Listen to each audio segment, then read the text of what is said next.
Oh, it's you! It really is as they say. Watch who you mention in Idle Talk. Never know who might show up. I was just thinking that if you were here, at least there'd be someone here to eat with me. Thanks for the concern, but me? Get robbed on a delivery? I just finished one safe and sound. Come on, we've known each other forever. Don't tell me you're doubting my skills now. Relax. Smell that aroma? You know it. You're in for a treat. It'll be ready in just a minute. The boss from my last delivery runs a farm up in the mountains. There was a happy accident today.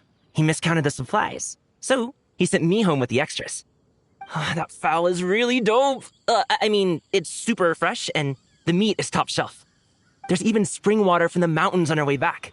Right place, right time, and I had a feeling that the right people might show up for the trifecta. That's why I decided to make something that I recall as golden tempered jade. You've tried this dish before? It's not just the name. The taste is out of this world. Actually, I learned this dish from Leon, a helper from back home. He and my mother were from the same town, and he said my mother used to love this dish. That said, I didn't follow his recipe exactly. Tweaked it to suit my own taste, you see?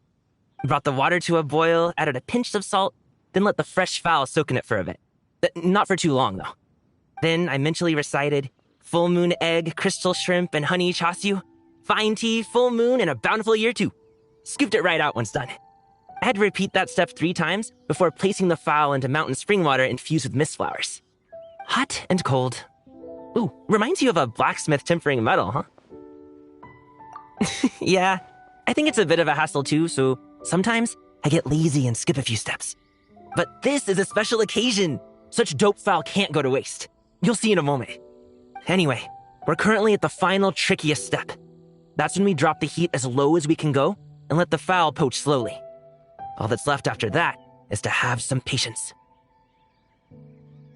Now that we've said all this, the timing should be just right. Not too early, not too late. Now, don't blink.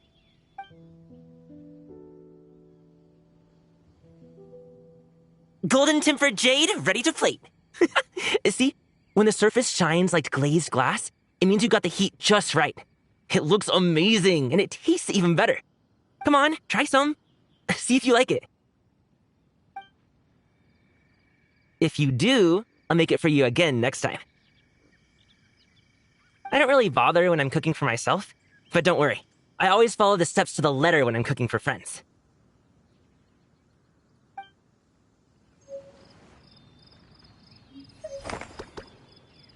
Full moon egg, crystal shrimp, and honey chasyu.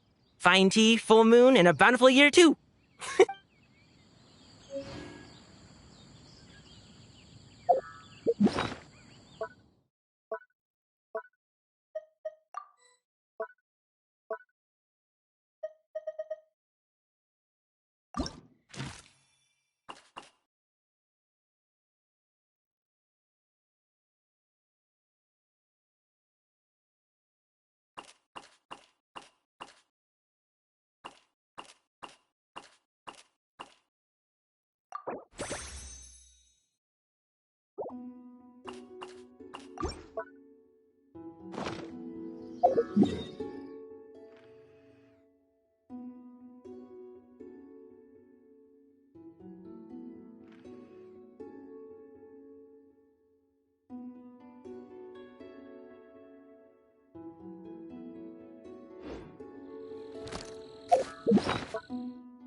Oh my, what a coincidence this is. Traveler, Paimon? Why is there something so fishy about hearing such a powerful fortune teller use the word coincidence? Perhaps, but it's no lie. This truly is a pleasant surprise. As a descender from beyond this world, the traveler's fate is not anchored in Tevat. Hence why most fortune tellers, including myself, are unable to predict your future. Hence why most fortune tellers, including myself, are unable to predict your future. But happily, this particular coincidence couldn't have been any more fortuitous. I recently happened to glimpse a peculiar omen. And since I had some free time, I decided to perform a brief divination and follow the omen's course. Just for a spot of fun, you understand. Oh yes, and while I was following this omen, I caught a few ethereal threads of fate and glimpsed the faces of their owners. Here, take a look for yourselves.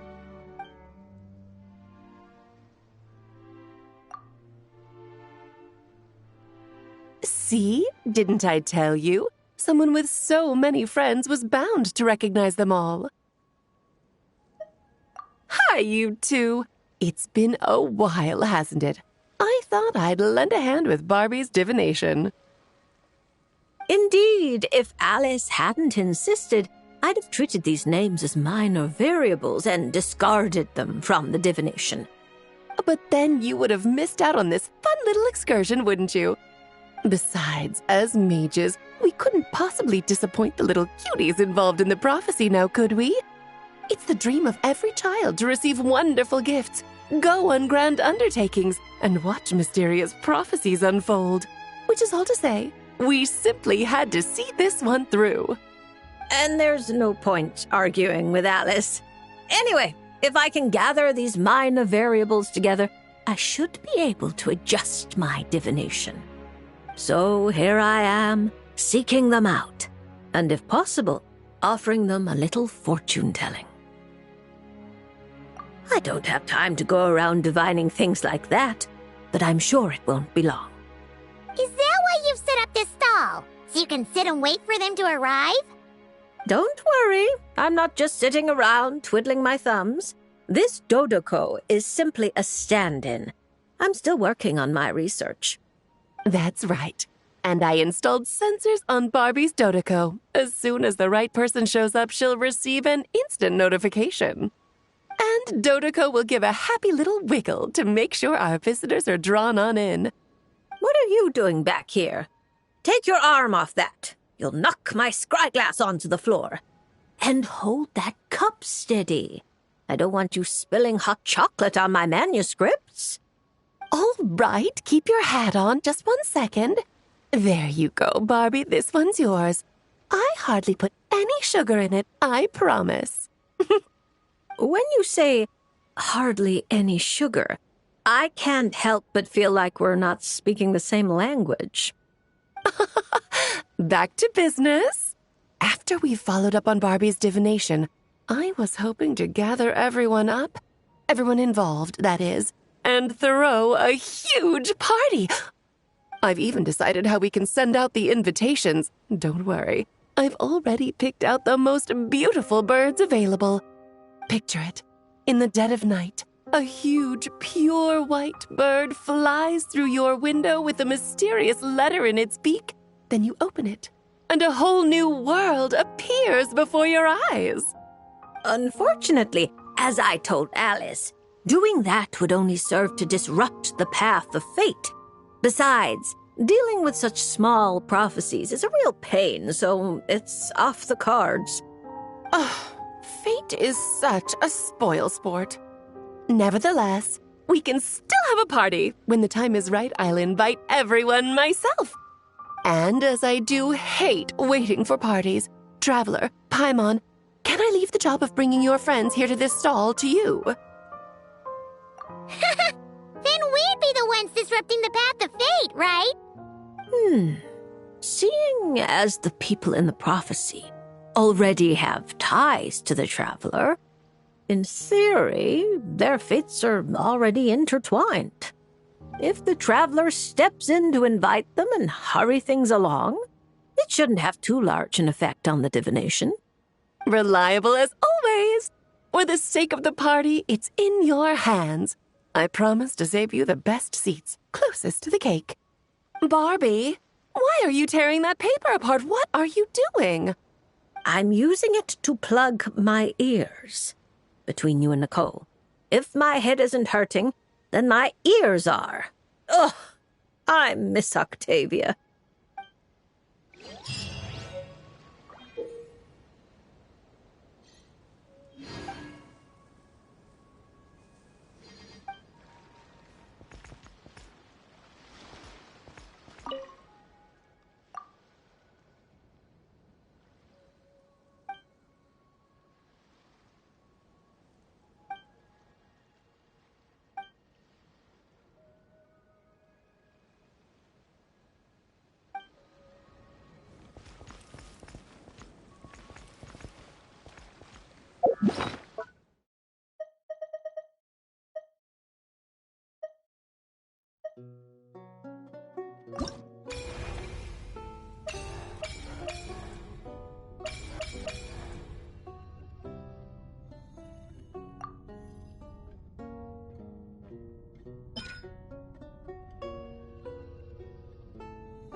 Hello there, Lady Trismegistus. Oh, such perfect pronunciation. I can only assume we share a friend. A certain Miss Columbina recommended your services. A very unpredictable lady, that Miss Columbina. I'm sure your encounter must have been full of surprises. It sure was. Unpredictable is the perfect word. Pleased to make your acquaintance. The name's Risley. Le Duc Soulot, in the flesh. It's a pleasure to meet you. I wouldn't have thought such a great mage as yourself would have heard of me. I'm honored. Or perhaps you saw my arrival in the stars, Lady Trismegistus. Since we're already acquainted, let's dispense with the formalities. You can call me Barbeloth. Then please, call me Risley. This isn't official business, so there's no need for titles. I'm just a regular citizen of Fontaine enjoying some time off the clock. I came across some freshly baked conch madeleines on my way here. I hear mages enjoy a good tea party. Please, take one. Oh my, this is a very popular dessert at our parties. I've been here for quite some time now and read the fortunes of a fair few people, but this is the first time anyone's come bearing gifts. Thank you, Mr. Risley. I'll make sure to share it with Alice and the others. Is that my ears I feel tingling? Barbie, you simply have to save some for me.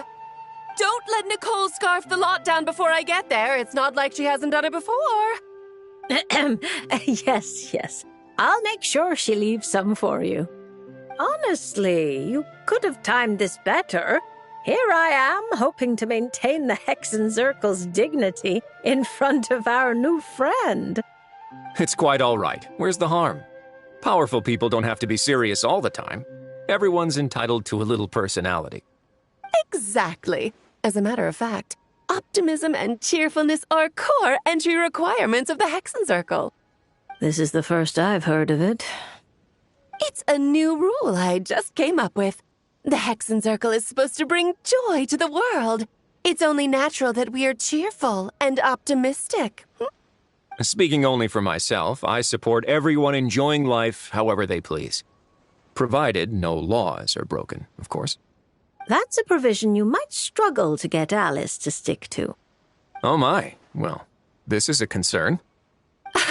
You two do realize I'm still here, right? Besides, I'm not going to do anything criminal in front of the administrator of the Fortress of Meropide. And even if I was, I imagine your rooms are more spacious than the Knights of Favonius' solitary confinement room. Isn't that right, Mr. Risley? As though a mere solitary confinement room could hold a legendary mage such as yourself. I'm sure Lady Alice has willingly accepted her punishment, no doubt due to her humility and unimpeachable trustworthiness. Exactly. You couldn't be more right. Please stop, Mr. Risley. You really shouldn't encourage her. Once she's in a good mood, there's no telling what Alice might do.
That's right!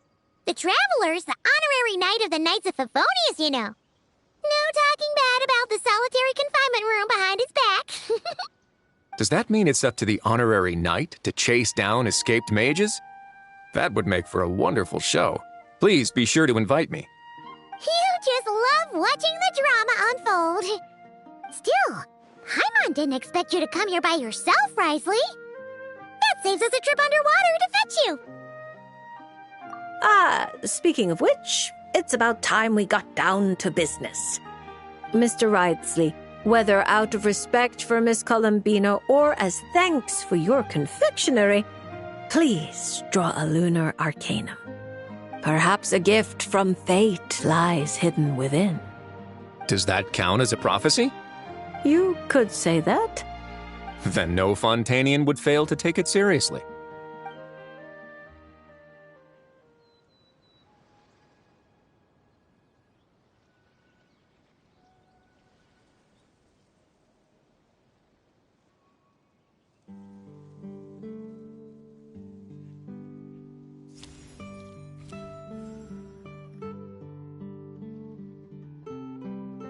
I'm not too familiar with these cards. This one appears to be... The upright emperor. You seem lost for words. Is this card bad? There's no need to worry. I can handle whatever you tell me. Quite the opposite. This card signifies eternal dominion and unshakable authority. If this represents your future, then you have already reached your destination. But your fate keeps rolling forward, forever changing, which can only mean... Perhaps it's not the person who changes, but their environment? At least for now, such a tendency does seem to exist. Then I guess I can be a bit more confident in my intuition from now on. I previously visited Nodcry on official business and gained quite a bit of insight. Since then, I can't help but keep an eye on the local news. Then one night as I was gazing at an unusually bright moon, I found myself thinking that the world is changing. The world is constantly changing. But with the introduction of such huge variables, we must all be prepared to face the unknown. That said, judging by the card you picked, you shouldn't have much to worry about. No matter how your environment changes, you have the means to either adapt or resist. Such wonderful news. Looks like I didn't take that punch for nothing. As a matter of curiosity, I have a somewhat presumptuous question to ask. I hope you don't mind. How sly. You're deliberately trying to pique our curiosity, Mr. Risley. Now we have no choice but to insist that you ask. Then permit me to be frank. I've always wondered, how exactly does a prophecy ensure its own fulfillment? Take me, for example. My reading says I'll remain stable. But what if, after hearing this prophecy, a sudden rebellious urge takes hold and I immediately do something impulsive? What would happen then? For example, what if... Sure, let's go with that. Are you really dragging that back up again? Oh. No, don't you even... What a happy coincidence. I just so happen to know a very skilled explosives expert. I can't recommend her highly enough. But then the honorary knight will surely act as her guardian, stepping in at the critical moment to stop anything bad from happening. And that is how the prophecy is fulfilled. She sounds like quite the destructive force. Huh? Are we talking about Klee? Risley probably doesn't know that Klee is Alice's daughter, right? Well, actually, I think you'll find her full title is Daughter of the Great Adventurer of the Realms, Dodo King, Defender of Old Mondstadt. We don't have time for all that. Fine. She's the most adorable child of Alice, the Dodo King, the veritable Spark Knight, Klee. Honestly, we really should go back to my original plan and throw a fabulous party for everyone, where I can introduce you all properly. That way, when Klee goes to Fontaine, she'll have plenty of new friends to drink tea with. That sounds like a wonderful plan. I'm looking forward to it already. After all, it's not like I can turn down a good pot of tea.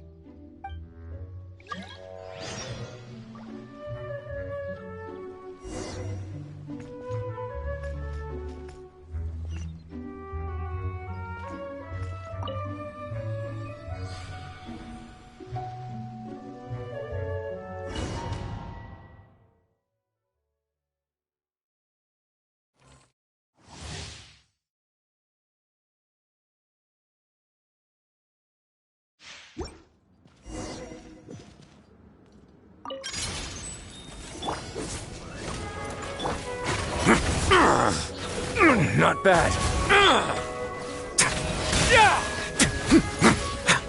Have a safe trip.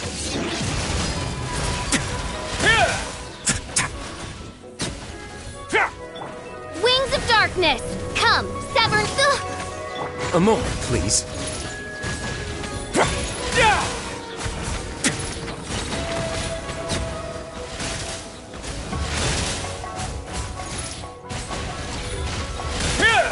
This could get a little chilly. Midnight!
Come on up.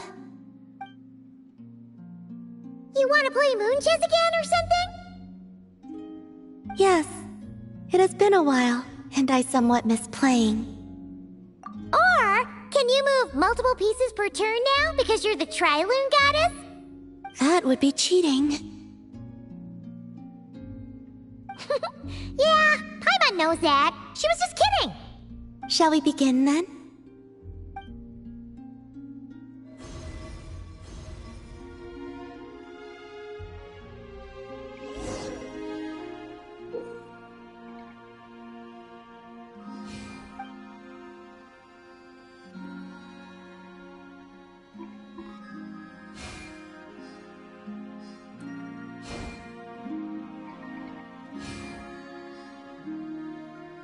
How about here? Moons, moons.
The moons wax and wane.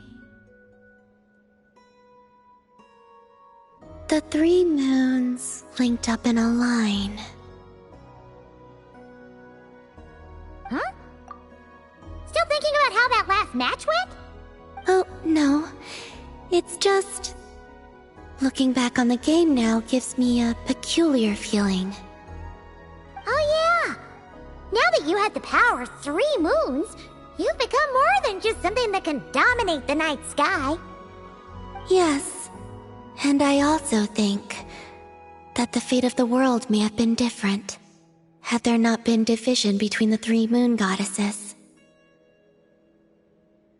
The first one I saw was Sonnet, goddess of the iridescent moon. She was livelier than I'd imagined, more like a playful younger sister. Arya of the eternal moon was the most mature of the 3. She was a natural leader, and was most gentle to others. Just like Lauma, actually. As for Canon of the Frost Moon, she seemed both wise and far-sighted, and it was she who gave her moon to me.